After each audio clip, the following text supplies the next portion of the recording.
fantastic. This is GT racing right now. He's got traction, he's got with the outside, both of them! Maloney! Oh, he's taken Anderson! Anderson's up top! Oh my god! Oh. Big crash! Oh my goodness, half the field's gonna get rolled! Second very close. These guys are want to make their way through the field very quickly. Oh, there we go! Oh no! That's massive! This is it! This is over! I can't believe this! Oh my god! God, what?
Are you spending a lot of time looking for setups and struggling for faster lap times? Are you tired of searching online for answers? Would you like to get setups, analysis and tutorials from some of the best sim racers in the world like Ralph Alla, Mitchell de Jong, Martin Krunker, Josh Rogers and many more? If so, virtualracingschool.com is the answer you've been looking for. VRS data packs provide hot laps from our professional coaches for you to analyse and replicate. They provide tutorials that walk you through the fastest laps and what the pros did to achieve the best times. And they provide the setups you need to ensure your car is competitive in both oval and road racing. If you're ready to get faster and reach more podiums sooner than later, just go to virtualracingschool.com and sign up for a free account today.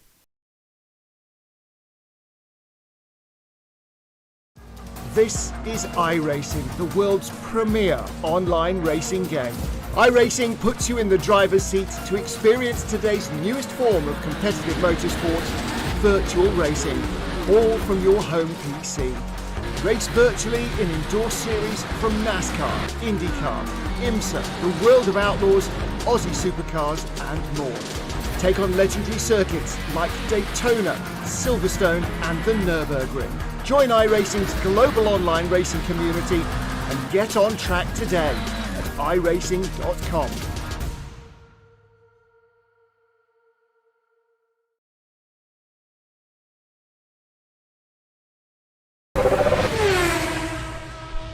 Hey everyone, the USF 2000 is a blast to drive now, and here's your chance to learn it quickly. From my tutorial, VRS created a free bonus track guide for the Laguna Seca circuit, where you can learn exactly what I do in every corner to improve your lap times and get faster on track. You'll learn how to easily recognise brake markers, you'll find out which curves to attack and which ones to avoid, you'll know when to use the full track and when a sequence of corners requires a compromise, and you'll learn how hard to brake and when to lift. The VRS quick reference track maps are available free to download and delivered each week to your inbox. The entire global MX-5 series is available, as well as bonus maps like this one and many more. So if you're a new racer, or a veteran, or just anyone who wants to learn how to get faster sooner, the VRS track guides are for you. Just hit the link or button on screen and get yours today.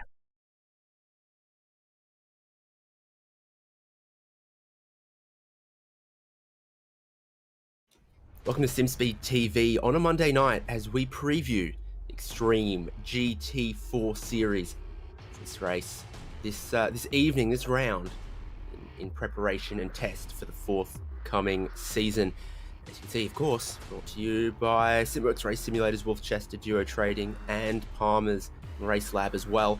David Haynes here, along with Jay Kennedy at the Red Bull Ring for, you guessed it, a GT4 Series. Jay, I'm looking around, and of the choices of GT4 cars on iRacing, the Porsche 718 Cayman, the BMW M4, and the McLaren 570S, predictably, I'm seeing a lot of Porsche Caymans. Yeah, there's quite a few out there, isn't there? It looks like it's the car of choice, and the might need to be a couple of balance of performance tweaks before we get into the season proper starting next week. But shaping up to be a very, very fun season, very, very competitive field, some very good drivers in amongst the field as well. So a little bit of a shakedown tonight should be very, very interesting to watch, and some cash up for grabs for the drivers as well. That there is prize money on the line across 2 categories. We have pro drivers and AM drivers, all of them in identical GT4 machinery. That's something we will keep an eye on across qualifying and the 3 races. They are 10-lap sprint, a 10-lap sprint, and into a 15-minute feature here at the Red Bull Ring. A lot of time at full throttle. Laps come around relatively quickly as well, so those are going to be some pretty short blast races. Of course, this is the Red Bull Ring. Turn 1 leads you up the hill. A lot of time at full throttle up towards what they call turn 3. And then around the rest of the lap, of course, that's where the handling of the Porsche Cayman's probably coming in strong. And of course, careful of track limits in the final 2 corners. Yeah, track limits is going to be something that's going to probably catch a few drivers out come later on in the race as they start to push pretty hard. The one thing that the drivers don't have to worry about tonight, though, is that pit entry, which we've seen in previous races that has caught a lot of drivers out. So no pit stops for tonight, which will mean 3 out-and-out sprints. They should all be very, very competitive races as well. Race 2 will have a reverse top 10. Cough, cough, Yuki Tsunoda on that pit entry. So 34 drivers, I think, is what I can see. And there is your race format, of course. 10 laps for race 1, reverse for the top 10 for race 2. And then from there in towards race 3. Qualifying is happening right now. No times on the board just yet. I wonder, we're going to take a look there. This is one of those Porsche Cayman GT4s, of which there are no shortage. This is Ashley Norman out there for Chicken Up Racing. So said that there's some very, very familiar names and some good drivers in this field.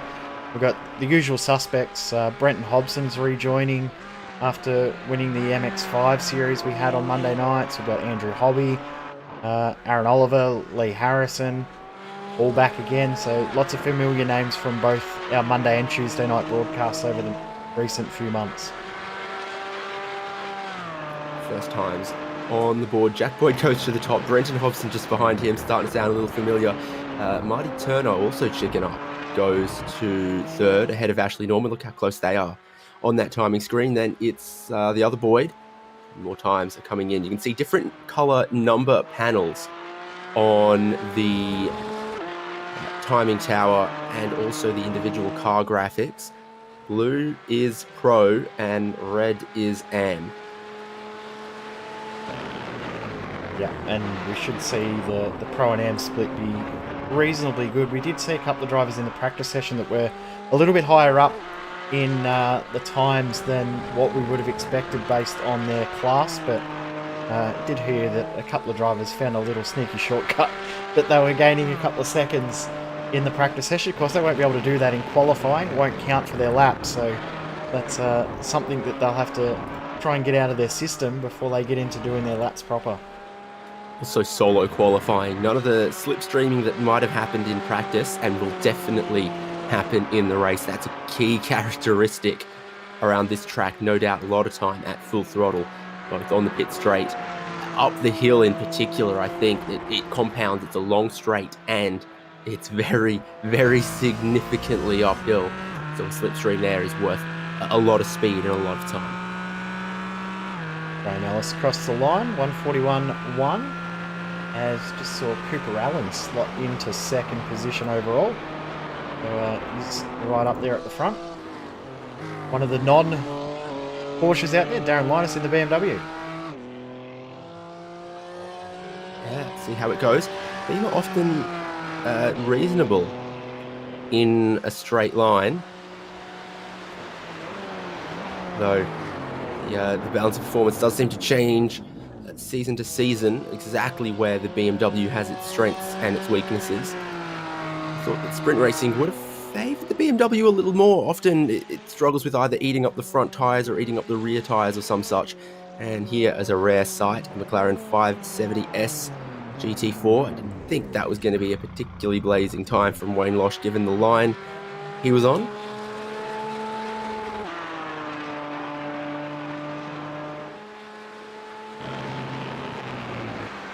Nick Wood goes to 7th overall, 6th in class, because Trainer is standing out like a sore thumb there in 5th. That's a strong qualifying. I think he might find himself change class before we get into the racing next week. He might even be mislabeled there. Potentially. I'm not quite sure how 4,910 road iRating lands you in that particular class. Not our responsibility, not my responsibility. That one is a little confusing to me. Graham Ellis across the line for another lap. That's him done. Won't improve. There's testing pit entry, but I don't think you need that for tonight. You'd really hope so. Adam Sharp going to show us some of the track limits around the final 2 corners and how it's difficult getting a little bit of that curb and the sharp drop at the apex. Final corner, it was tidy, but wasn't maybe quite as committed as you'd hope for on your final of 2 qualifying laps. Alright, I'm going to refresh my memory exactly how they police those track limits. It's 4 wheels over the white line in almost all of the corners here, changed from the traditional iRacing method of 50% of the car off the track, so using the new track limits at this track and also Spa and now also Hungaroring. So turn 8 and 9, that's off track. That's off track. If they go past the white curbs and the green concrete, if they've ended up on some red concrete, they're in trouble. Yeah. It's really only 8 and 9 that you'll find that drivers that run between turn 8 and 9 that everyone else has got gravel or big yellow sausages or... Yeah, exactly. McMillan's going to test the pit entry. Looks like nearly everyone has done their qualifying run. Only a couple of drivers out on track now, but it looks like everyone, except for maybe Adam Sharp, the only one left to do one more lap. In theory, Adam Sharp's on his 2nd lap. Ryan Casher looks like maybe he's stopped. He's gone into lane, I think. So Sharp might be the last. That is all the way out. That is no bueno. Can we get a slow-mo replay on that one? I reckon we can do that. All right. Good-o. That will be most instructive and informative as to not only what counts in qualifying, but what might be racking up incident points in the race.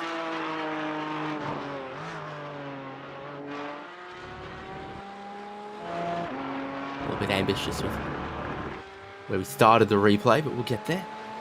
Went back a bit further than I would have liked. Here we go, in towards turn 8.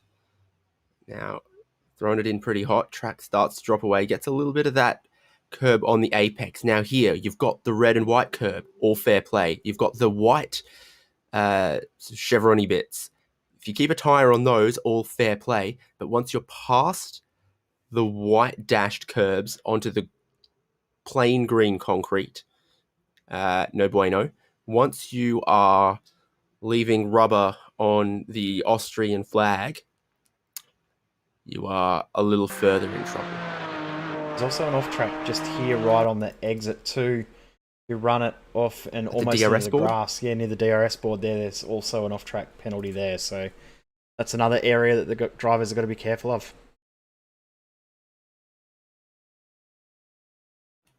That is qualifying done, and just an interesting little tidbit at the end there.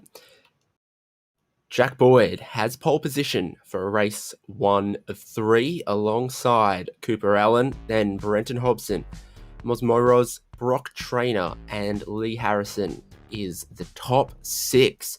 Then Nick Kirkwood, Wayne Losh, Marty Turner, Ashley Norman, Glenn Boyd, and Mitch Dean Trainer standing out like a sore thumb as the only AM driver in the top 12, and you know what, that keeps continuing with Sonny Canchin, Neil McKenzie, Jared Hughes, Ryan Kasher, Damian Seeger, and Lucas Stasi for completing the first 9 rows.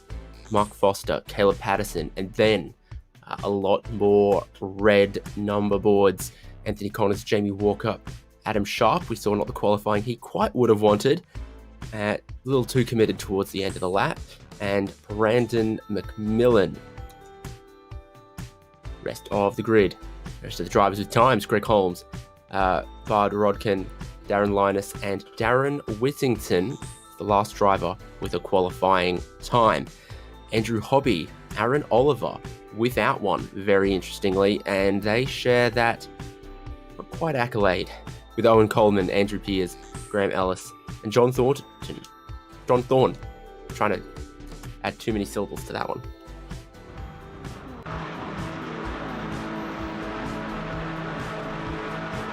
Surprising how many drivers didn't get a lap in qualifying there as we get the green flag and away we go.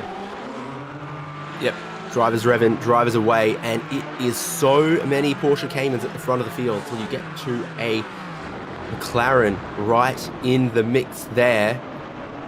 A little alone in this one is Wayne Losh, but everyone else seems to have thought Porsche was the way to go. Easy to spot with those headlights ablaze as they come up from turn 1 to turn 2 underneath the Tomato Bridge.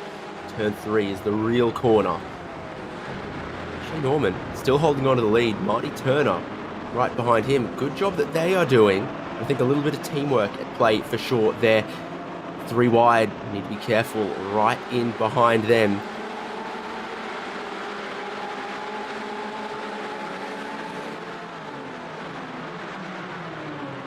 Exactly who that is they've got to brake and dive down into the right-hand hairpin, and that is one of the McLarens off.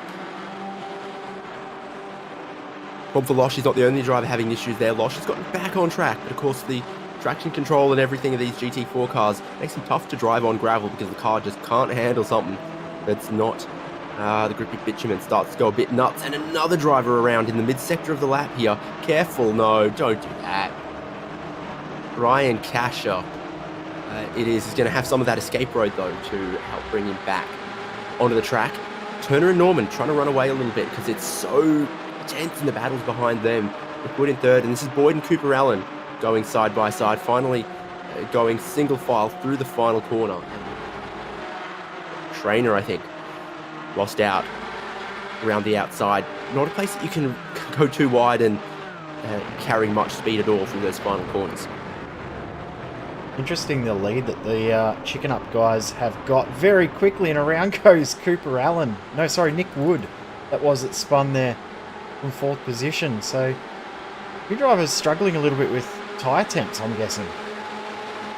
Car's also a little bouncy at times, and you've just seen one of the BMWs in the background launch across that yellow curb on the exit of turn 1.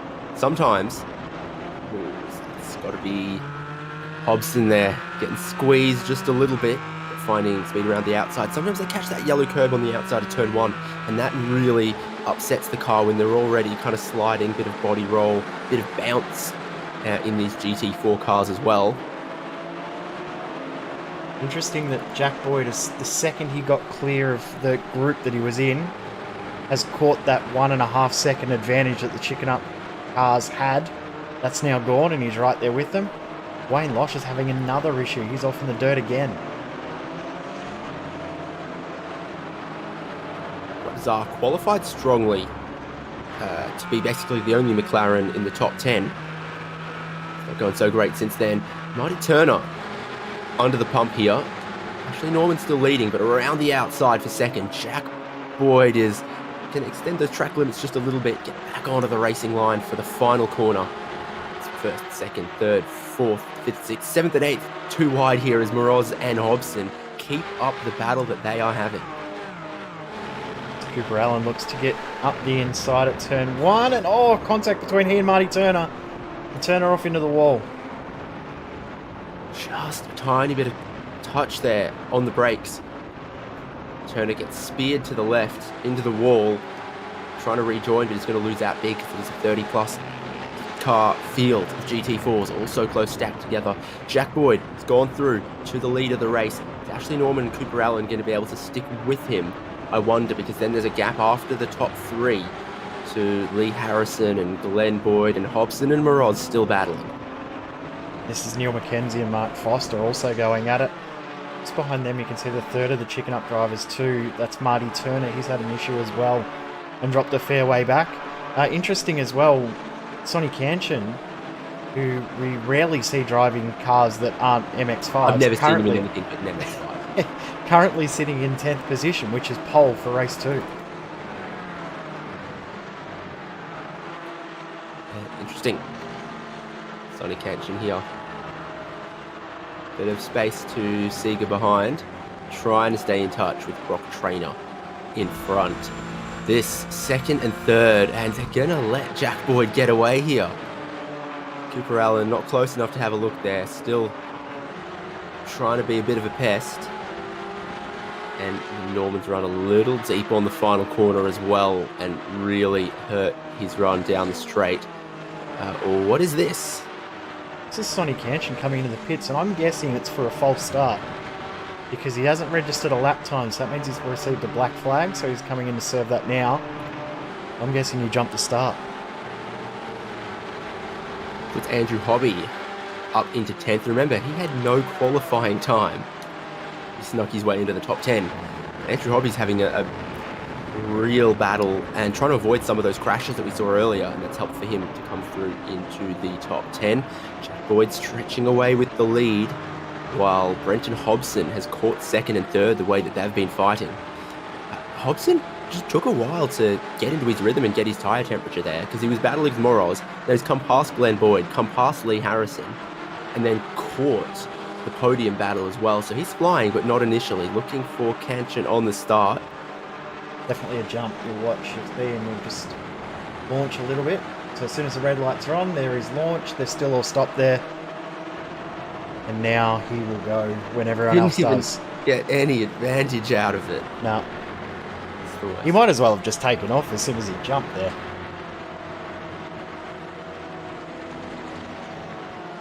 Oh, there's been a big crash back in the field.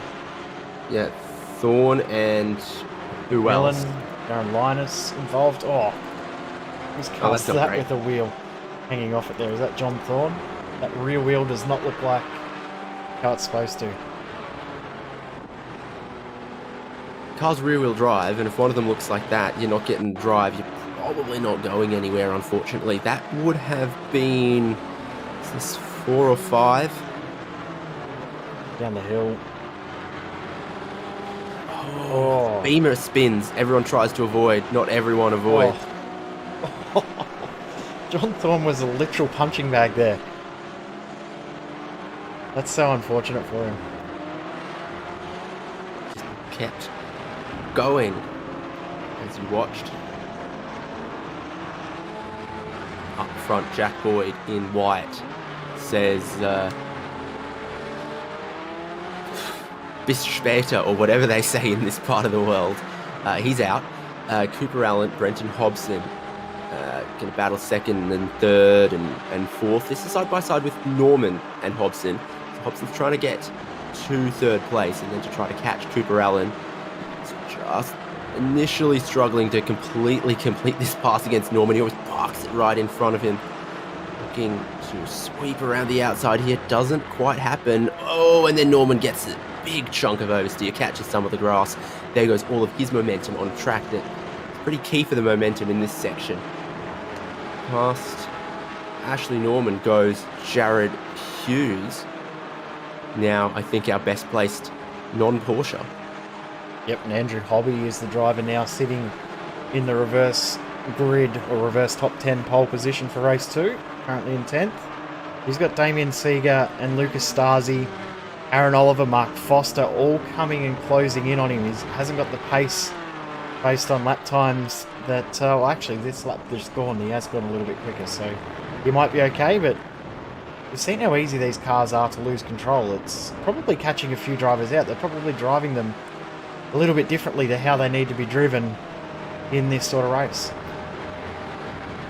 Track's not that hot. It's 22 Celsius, so I think it's sort of, you know, sprint racing mindset, sprint racing setup, whatever it may be. It's just, you know, the GT4 is not as well tuned as a GT3 when it comes to riding bumps, the weight transfer on the brakes and slamming open the throttle. They're just a little more patient. Now here's the slipstream in effect. Porsche came and slipstreaming off a McLaren up towards turn 3. Owen Coleman kicking down the inside. See, in real life and on the sim, sometimes just being a car width wide of that apex keeps the car a little more planted, and you can pick up the power pretty well. Marty Turner's recovery as well. It's almost a recovering group here, isn't it? Wayne Losh also recovering. Started in 4th and had nothing but bad luck already. So, two drivers mixed up positions at the moment, as you said before too. Was it that had moved up through the field, didn't set a qualifying time? Andrew Hobby, up in the 10th. He's back in a flight centre car again, I notice. Everything feels normal with seeing with that livery on.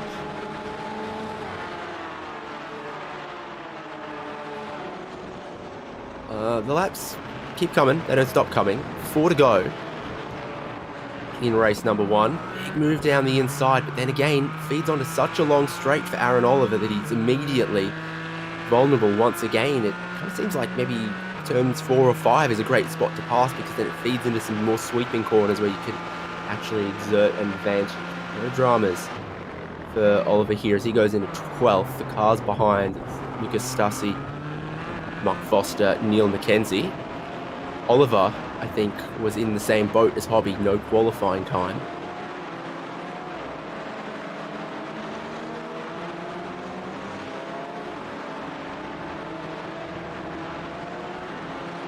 Lucas Stasi's up a few spots as well. He started in 18th and up into 12th, so the 13th I should say now.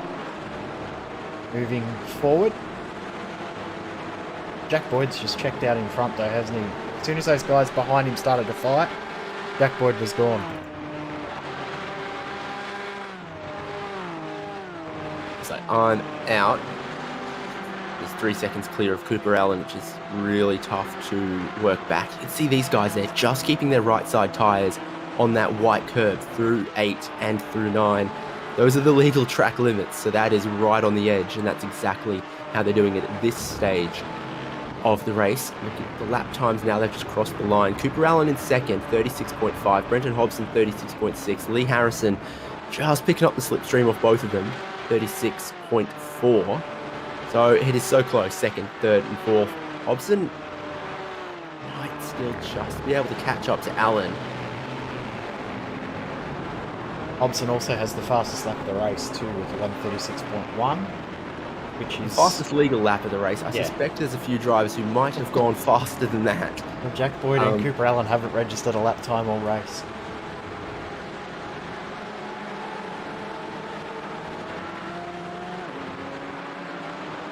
Manually looked at Jack Boyd. You see if there doesn't appear to be a DQ limit, so an incident limit, so they are in a bit of a free-for-all in that aspect. So Jack Boyd, even though he's on 11 incidents, don't have to worry about a drive-through. He'll come across the line with 2 laps to go in just a moment. Absolutely he will. This is that battle once again. Coleman in front of Losh, in front of Turner. Turner's got a bit of damage to the front left of the car, but not as much as I quite would have thought.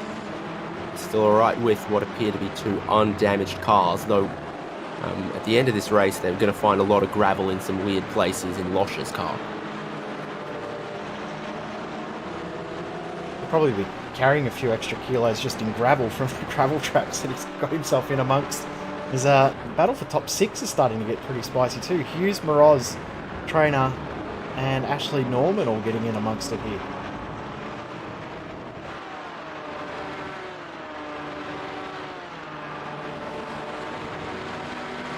Might have once done a donut or two in a gravel car park, and then about 50 kilometers later, when I stopped at a traffic light, it all came out. Oh, a little bit of hip and shoulder on the exit there as The lane is just going to close off, almost going 3 wide in this battle. Hughes and Ashley Norman, Moroz and Brock Trainer. Do you get a sense for where, if anywhere, the McLaren can kind of hold its own? The thing is, I don't think it can hold its own. It just doesn't look like it's got the overall anything to be able to hold on. It's just there defending, but it's not doing much more, is it?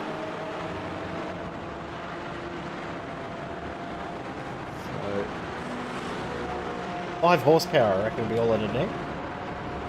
Yeah, I'm seeing a highest straight line speed of like 223 for Hughes in the McLaren versus 219 for Norman, 222 for Moroz. Might just have a kilometre an hour at the end of the straight, but he doesn't seem to be putting the power down quite as cleanly. He doesn't seem to brake as deep, and he doesn't seem to carry the momentum quite the same.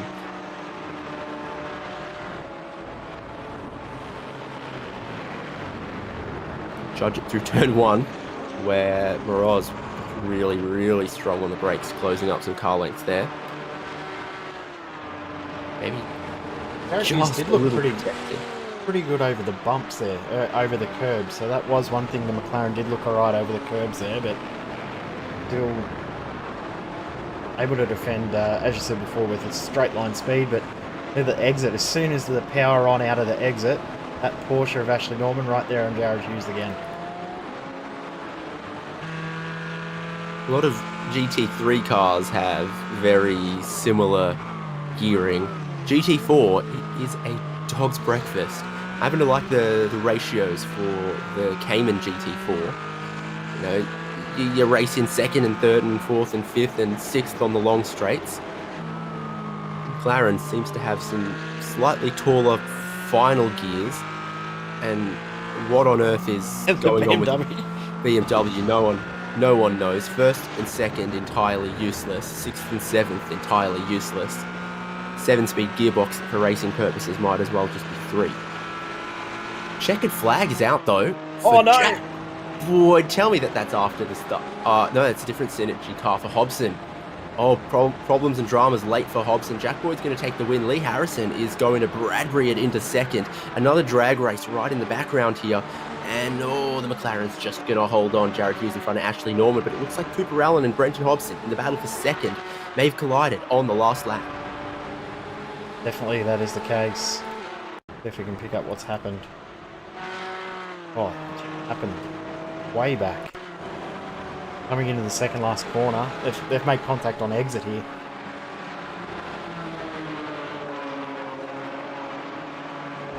Oh.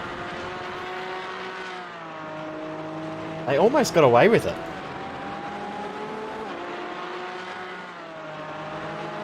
As Glenn Boyd, who just sneaks past for one more spot in front of Cooper Allen and Brendan Hobson, who I think still finished 4th and 5th. Yes.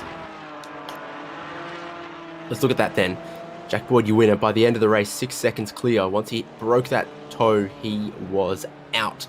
Lee Harrison and Glenn Boyd completing the podium after Allen and Hobson. A little bit of contact off the track. And then Jared Hughes, Ashley Norman, real close together there. Moroz, Trainer, and Andrew Hobby collecting that reverse grid pole.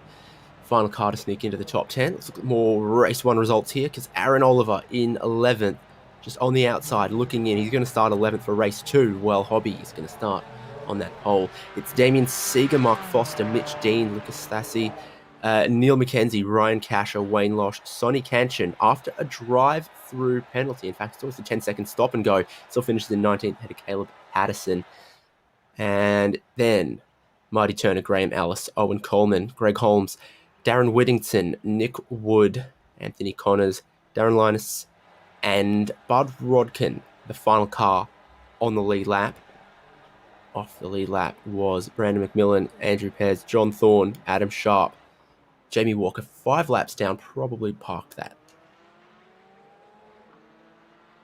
Yeah, I think it probably did in the end, but as you said, we reversed that top 5. No, we don't? For some reason, the consolation race has been skipped, and we're going straight into the feature race of 15 laps. So that's changed how the night's going to pan out. I don't even know if we're going to have a reverse grid. I don't know how it's going to work. It says to feature invert 10. I think we are going to invert the 10 for the 15 lap feature race. No, it doesn't look like we are. Oh, well, that changes things. The curveball that nobody was expecting. Good thing that this is a round zero, a chance to iron out the bugs. But racing proper will get underway next week at the same time.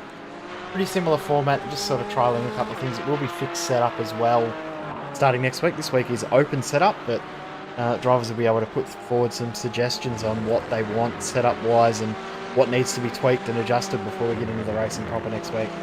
That can be a bop of its own sort as well, can't it? I think that's probably why they're looking at going fixed setup as well, is just to try and give the balance away from the Porsches, although almost everyone selected them, and they are going to be locked into whichever car they select as well, so making sure you make your choice before round one, very important. Cayman an extra 30 mil ride height, you know, Dune buggy Cayman. You'd probably still go all right through the dirt. We've seen it off in the dirt a little bit tonight, but yeah, it'll be interesting to see how it does go once we get into racing proper next week. And the field we've got is very, very competitive. Yeah, even down into 20th place, we look at some battles late in the race that looked really, really interesting. Particularly, there was that one around Wayne Losh and Graham Ellis, Marty Turner in that battle that you were thinking of there, I'm thinking?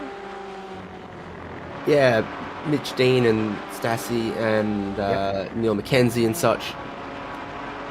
There was also other battles that we didn't even get to even further back. Anthony Connors and Darren Linus were in a pretty good battle as well. So we had battles the whole way through the field, which is what we want to see in these sort of races.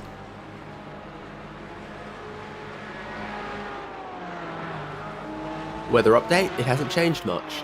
Track temperature still the same, air temperature still about the same. At 20 in the air, 23 on the track.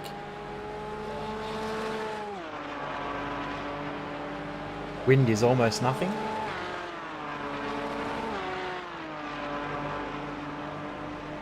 Not that that really helps too much around a very, very hilly track here at the Red Bull Ring. One thing that probably isn't thought about it a lot is how much the elevation probably played into the hands of the McLaren as well, with that slight little bit of straight line speed, getting itself up the hill a little bit easier. But it's all nullified by the time they get to the braking zone anyway. Yeah, McLaren's a turbo, BMW's a turbo.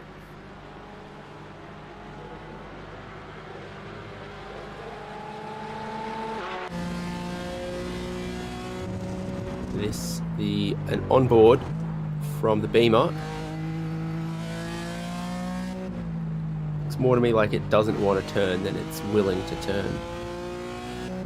I agree, it doesn't look like it's wanting to behave.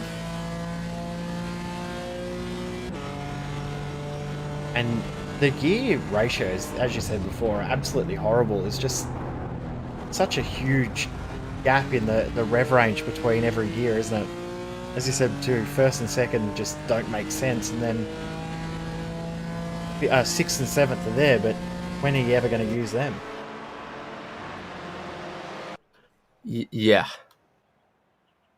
it's the sort of road car DCT kind of ratios, and they do not make a lot of sense for racing. They're going to start race number 2 in the order that they finished race number 1. That's going to be Jack Boyd from Lee Harrison, from Glenn Boyd, from Cooper Allen, Renton Hobson, and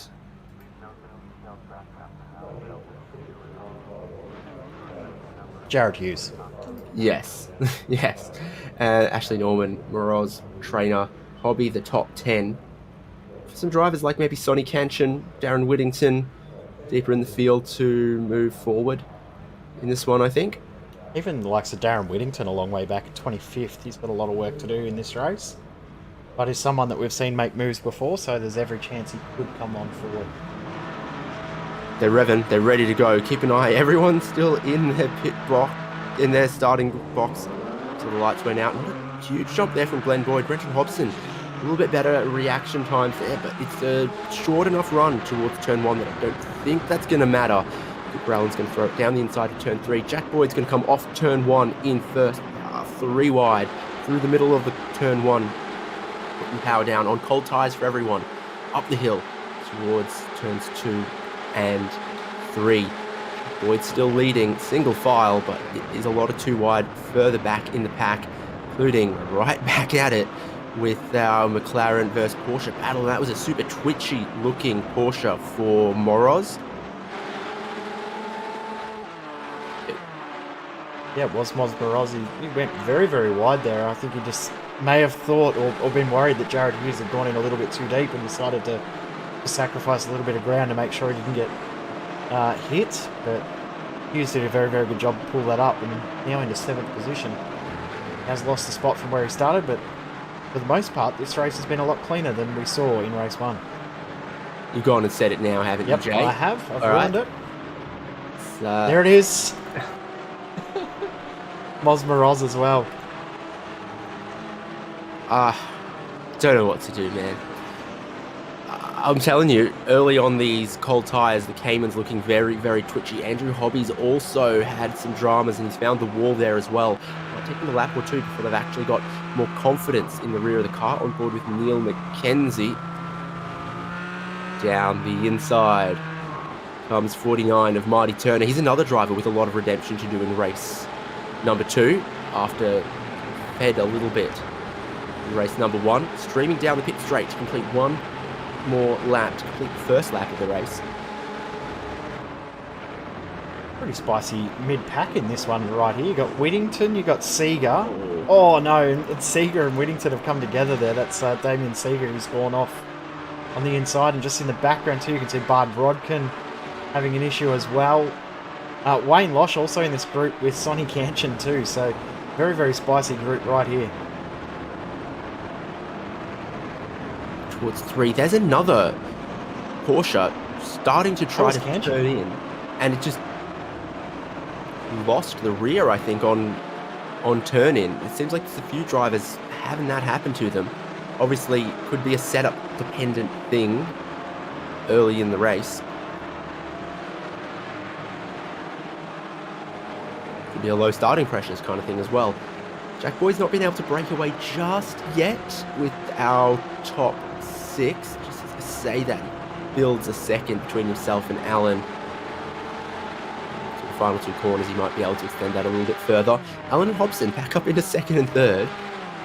Because Lee Harrison and Glenn Boyd have dropped back into 4th and 5th, and Ashley Norman riding with them in 6th, and a little bit to Jared Hughes, and then from 8th on backwards is the GT4 ridiculousness that we expect. Plenty of pack racing, close racing around a slipstream dependent circuit. Coleman, one of the biggest movers at the moment, plus 11. Also Whittington is up 11 as well. So a couple of drivers that have made good progress in the first 2 and a bit laps.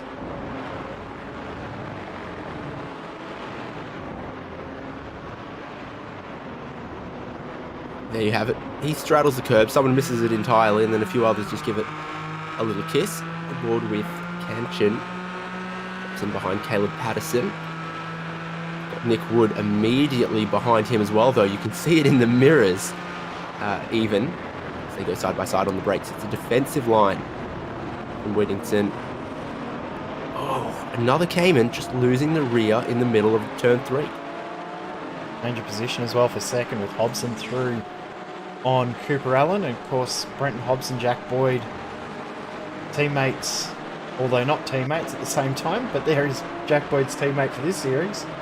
His father, and indeed many years. No. Yes. Oh no. Caleb Patterson just went to rejoin the track and has made contact with our race admin, Craig Holmes. The one driver that you don't want to take out is the race admin. Let's take a second look. We've seen this be a place for a few accidents already today, and I think you're kind of blind to what's going on the exit of the corner as you throw it in. There's a car around, and then at that point you're looking at where Glenn Boyd is, trying to not go out too wide, and then there's a car to the inside as well.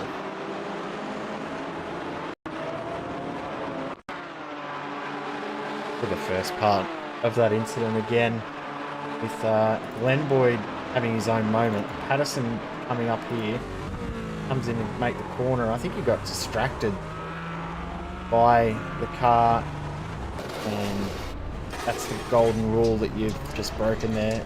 Caleb, what do you do when you have an incident? Hold the brake, wait for the cars to clear. Didn't do that, unfortunately. Other drivers got involved in that incident.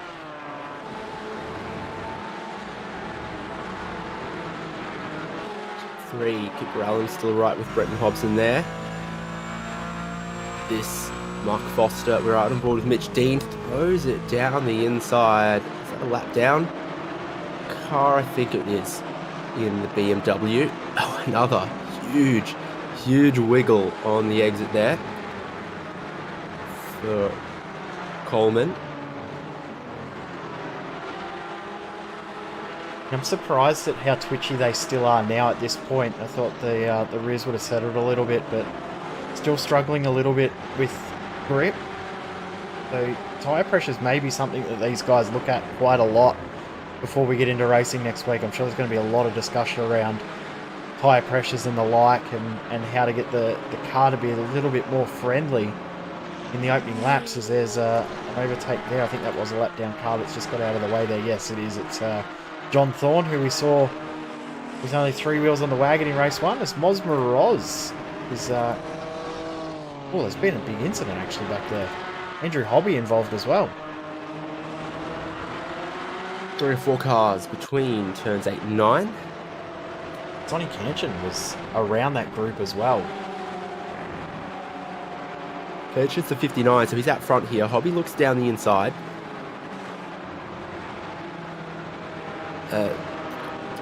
And then Hobby loses it in the middle, sideswipes into Moroz, and then it all kicks off once again. There's the old pit entry. Nose for Hobby as he digs up some of the weeds, trying to get it back onto the track. All started with Hobby, either pushed a little wide, or Canchin squeezed down on him a little bit, or column A and column B together. It is, as we said before, it's surprising to see Sonny out there in a non-MX-5, but it's also weird to see him in the mid-pack too, isn't it? We normally see him at the front of a field in every single race he runs in the MX-5, so he'll be... I don't know if he'll be enjoying the experience of being in a mid-pack, but it'll definitely be an eye-opener for him.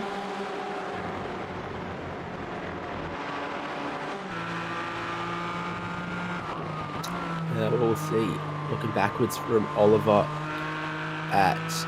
It's got to be Brock Trainer, doesn't it? Because Mitch Dean's right behind, and then Mark Foster and Owen Coleman. This whole group together once again. Oliver struggling a little bit off the final corner. One when they're that far down the inside of turn 1 is not going to, and then it's going to compromise both of them up the hill, which is oh so critical. And Mitch Dean and Mark Foster and Owen Coleman are in position to take advantage, and I think Mitch Dean, he's got a reasonable drive off the corner. He's straight into the double slipstream. Foster and Coleman are side by side there.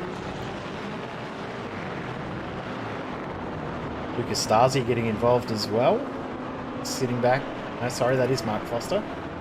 Similar livery. Simworx car.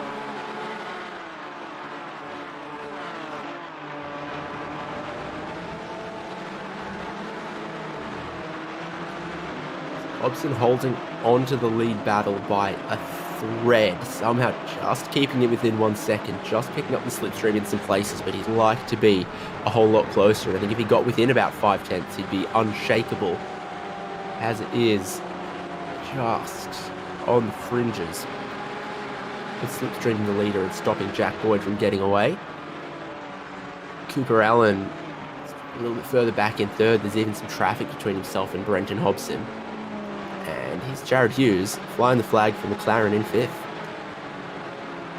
This is the battle we've been watching. It is for 7th position. Trainer now leading the group with Oliver, Dean, Coleman and Foster all in the group together, as there was, I think it was Coleman that ran very, very wide through 8, and yeah, he's got a slow down penalty. He has to check up, give up all of that ground that he'd made, loses a spot, and may find himself just outside the draft to run up the hill. About 40 metres from the base of turn 1 to the peak of the apex at the top of this hill here. That's 12 stories. It certainly gets steeper right at the braking zone. Whoa! I think that's a good night. Maybe just didn't clear the slowdown as quickly as he'd hoped. So that's Caleb Patterson, so that's the other car. So same paint job, but that was yeah, that's I've got a penalty on race over anyway. And disconnected straight away. Maybe his food delivery arrived. Speaking Cool. from experience there and doing No. I live like 300 meters from the store, so I put my boots on and I go walk down there to get my fried chicken. No fried chicken near me, which is probably a good thing. We don't even get deliveries out here. This is Glenn Boyd as well. You hardly even Suppose get power out there as well. You're not wrong. Glenn Boyd and Sonny Canchin both been into the pits to get damage repaired. Now the last two cars on the lead lap, and they're going to fight all the way to the end in this battle, which is good to see. Always someone to fight in these races. What's the go here that Glenn Boyd has, packed the right uniform and Jack Boyd is all in white? I'm going to guess that Jack is unorganised. Glenn's the organised one in the house.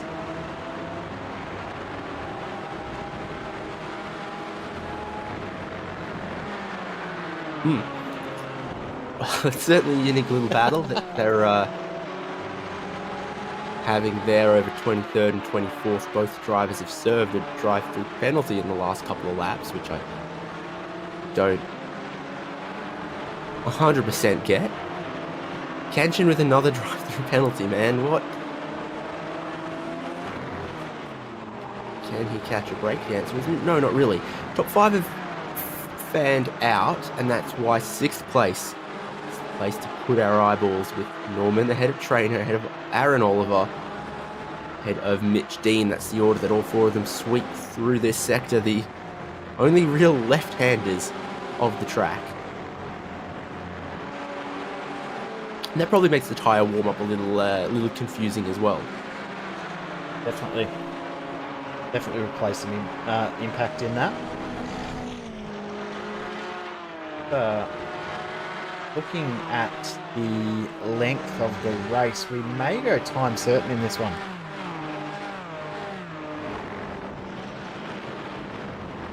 My timing's showing that we're going to go 1 lap short from the 22 minutes that are on the clock. Yeah, I got 6 to go as well. So officially 7 to go, but not enough time, and therefore my predictor is saying 6. Yeah, likewise. And the graphics can't decide whether they want time or laps as well, but they're increasingly leaning towards time. And Ellis over 18th and 19th. Mighty Turner in 20th might catch him. In fact, yeah, well, he is. Here he is. Hello. Real slow for 55. Graham Ellis. Where's he got?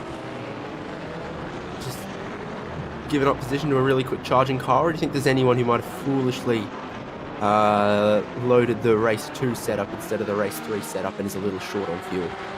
I'm guessing that he's decided that there's no point fighting 2 pro drivers and just tuck in behind and maybe learn something. Canchin and Boyd, They've changed position twice on the last lap, so this battle is actually one to watch. Probably the most exciting battle on track. It's a little ridiculous. They're 30 seconds away from the next car for position. And actually, they didn't lap that quickly on the last lap as they battled each other.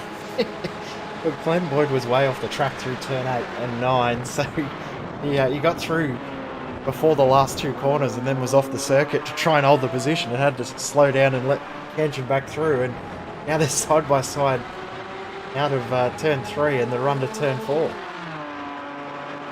Just the Kenshin on board, because he's got a fair bit of stiffness to the rear roll bar there. I've seen him really trying to keep the rear in check. Down the inside, but another time the outside can be the place to be. I really think that the Kenshin car is just a little oversteery, a little twitchy. He comes right across to the inside to park it, but he's gone wide, really wide. Glenn Boyd sneaks down the inside. He's ahead for a second. Here's the onboard. Not a lot of steering input needed to make this car turn, and then opening up the hands quite early as well for Kenshin.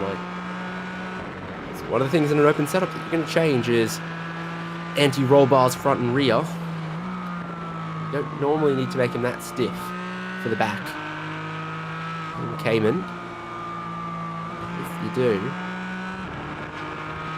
I mean, look how quickly he opens up the hands from the apex. Yeah, the car's definitely not behaving how he would be. Imagine it on cold tyres. Oh, no wonder Steering he's with had tipsy fingers. He and others have had so many issues, and you can tell why just based on the behaviour of the car. And to say any roll bar settings and adjustments, in-car adjustments aren't something Kenshin would have had to do too much of either, considering you're racing in the MX-5. Oh, look at the oversteer on exit there for Kenshin. Just can't put the power down on a narrow exit at all. I'm sure the car is very willing to turn through some of the faster corners as well. So through 8 and 9, you're not lazily waiting on it. Through the double left-handers that they're approaching, is not waiting on the car through the mid-corner. But on the exit, just doesn't quite want to do it. And look, they're about to go a lap down. If they keep fighting, they're going to go a lap down for sure. So Jack Boyd and Brenton Hobson. Hobson still within 1.5 seconds of Jack Boyd, but just out of distance. Time ticking down. We're doing lap times just over 90 seconds.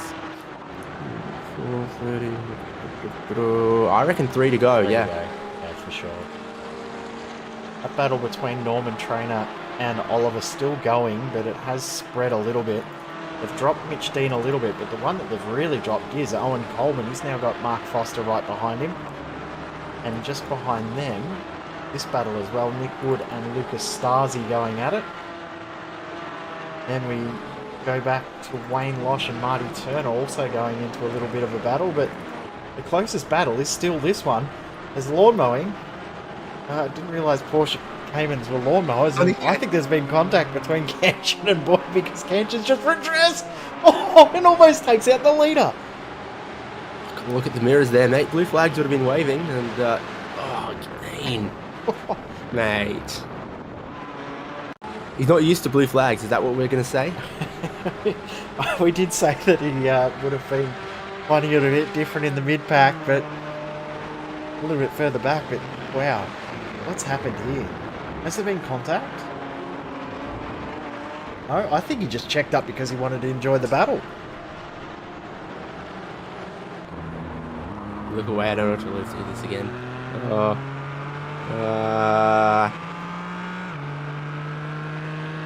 That was close. Sure was. Jack Boyd still leads, 1.9 seconds clear of Brenton Hobson. You see them here. Cooper Allen, still, again, a lapped car. 2 lapped cars between himself and second place.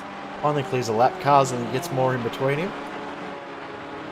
Kenshin and Boyd continue their battle. Still the closest 2 cars on track. Although they're now just having fun out there. Evidently. Top trainer in his last race in AM in this series, almost no doubt. I did check the document that I got sent earlier that it does confirm that he is supposed to be an AM for tonight. I'm pretty sure that would have got changed as soon as they realised how quick he was in practice. What?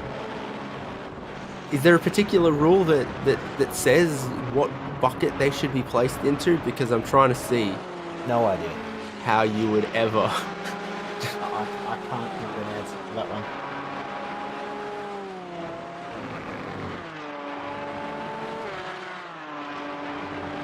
Well, Battle is side by side. it's going to make him $75 richer tonight, isn't it? Possibly. Oh, Out of the way, Cooper Allen. They go the long way around. Yeah, the way to continue their own fight. This is a fight going on as well between Marty Turner, Anthony Connors, and Wayne Losh.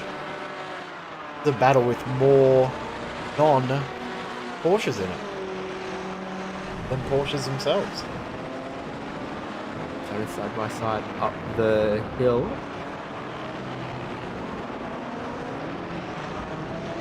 Connor's pretty well just making room for Losh and Turner to keep battling there. Rayner's also just lost a spot to Aaron Oliver. Had a mistake up on the top of the hill. So white flagged. It's going to be one more with 1 minute left on the clock. That's eating Brock Trainer up now that he's only 32 seconds clear of the next car in class. Pretty small gap. First to second in class. What can happen on the last Well, lap? you Jack never Boyd know. still leads 2.5 seconds now from Brenton Hobbs. Just started stretching it out a little bit late in the race here. Stretching a lead on Cooper Allen as well. Harrison and Jared Hughes separated. Ashley Norman has managed to break just a little bit clear of some of these other battles like Aaron Oliver and Brock Trainer and Mitch Dean and Coleman and Foster here. Mitch Dean's actually closed up to Trainer and Oliver a little bit too. The last lap he was 2 seconds faster, and that's Aaron Oliver around from 7th position. No rear wing now as well. Guy in orange is going to pick that one up in a second. Yeah, Oliver backwards into the fence. Corner that a lot of drivers have struggled with, super tight. Uphill there, upsets the rear of the car. It wants to release. Corners left for Jack Boyd to try and clean sweep here in Xtreem GT4.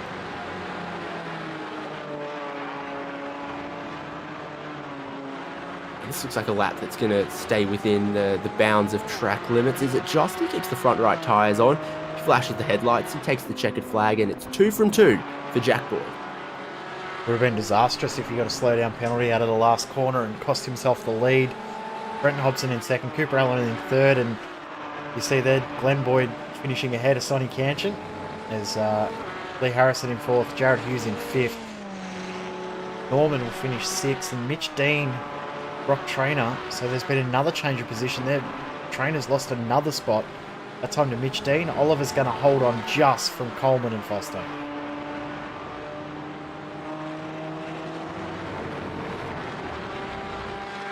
Moroz hunting Stasi. Time's going to run out. The battle for 13th and 14th.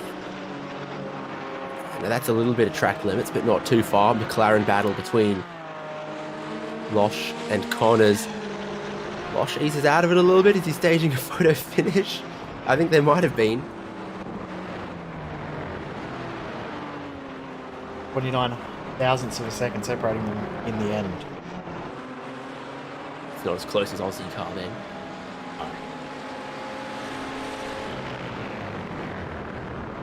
Race Dominant. winner, Jack Boyd. Dominant from Boyd tonight once again. These races, just, in a class of his own.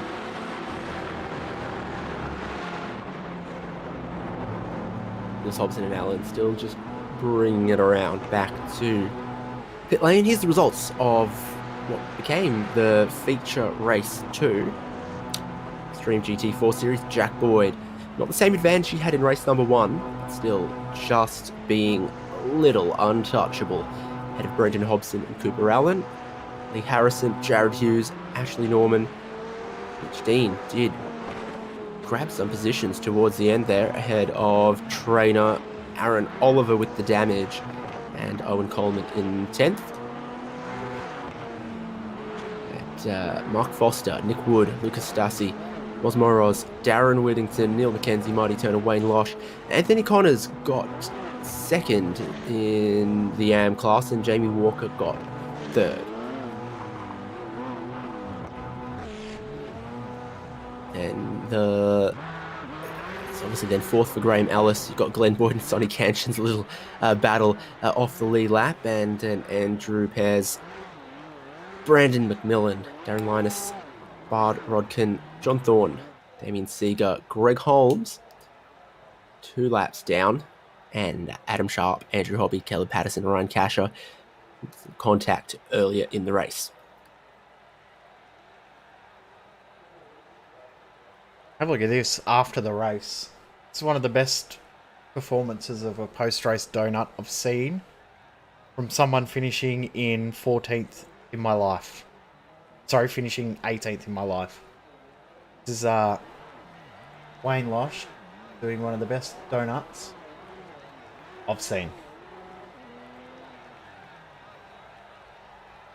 I say that because it went for about 45-50 seconds. It's going to light it up again. It started off strong, good rotation around the right front wheel. Gets a bit lazy here, but then he brings it back in tight. That's pretty solid there around the front right. It's still going, don't worry. Hard to do when you're on such an angle as well. It is a little bit more difficult to maintain the momentum, but have a look at the licorice stripes he's left behind. Absolutely beautiful. It's just all the fuel that he had in case the race went a lap longer. Burning it all off.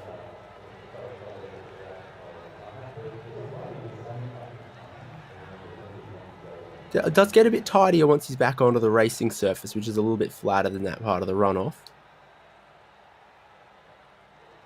Not a bad effort though, I must say. I reckon that was pretty good. Found the ABS traction control off switch. I think it's one switch that controls how aggressive ABS and traction control are in some of these GT4s, rather than a million tunable little bits. But what an interesting taster of Xtreem GT4 continues next Monday night. I've got to assume that sign-ups are still open. A few things will change as they head into their formal season. But hopefully, close GT4 racing is what we should still get. Congratulations to Jack Boyd, Pro winner tonight, and Jared Hughes, AM winner. Whether he's an AM come the season next week, who knows, but did very well, especially behind the wheel of the McLaren today. Xtreem GT4's sponsors and partners: Palmer's, Racelabs, Simworx, Race Simulators, Wolfchester, Smokers, and Duo Trading. That's all from me, David Haynes, and Jay Kennedy on SimSpeed TV. See you next Monday night for more Xtreem GT4.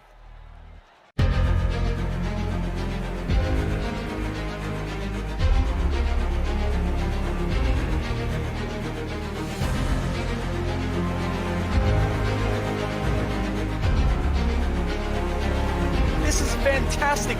This is GT racing right now. He's got traction. He's got with the outside. Both of them. Maloney. Oh, he's taken Anderson. Anderson's up top. Oh my God. Oh, big crash. Oh my goodness. Half the field's going to get rolled. Second very close. These guys are want to make their way through the field very quickly.